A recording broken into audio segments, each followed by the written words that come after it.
Il existe sous Windows deux sortes de cases. Les cases dites cases à cocher. Elles sont carrées et indépendantes les unes des autres, même si elles sont regroupées dans un cadre pour faire plus joli. Les cases dites cases d'option ou boutons radio. Elles sont rondes et font toujours partie d'un groupe. Au sein d'un groupe de cases d'options, jamais plus d'une seule case ne peut être cochée à la fois. Voilà un exemple des cases à cocher. Pour ajouter une case à cocher, on clique sur son symbole sur la boîte à outils et on trace un triangle sur la zone de travail.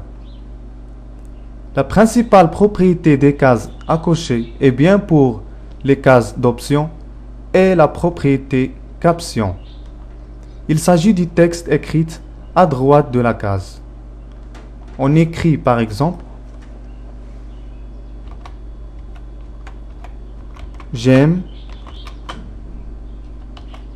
le théâtre ». On peut également choisir une police d'écriture à l'aide de la propriété fond. Il suffit de faire double-clic et continuer le travail.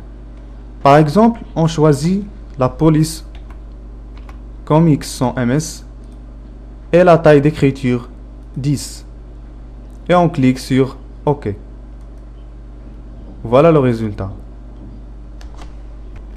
C'est le même principe avec les cases d'options. Mais il faut toujours créer un frame avant de poser des cases à l'intérieur de ce frame. Voilà le symbole du frame. On clique et on fait un triangle sur la zone de travail. Et on commence d'ajouter les cases d'options. La première, la deuxième, la troisième, et même plus. L'essentiel, qu'ils doivent regrouper dans un même frame.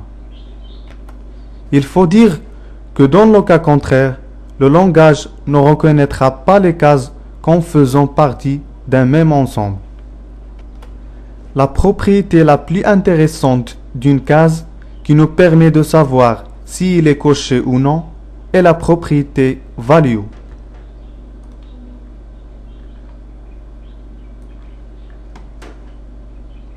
On sélectionne la case et voilà la propriété value. C'est une propriété booléenne qui prend une valeur true ou bien false. Cette propriété est utilisée principalement dans le code.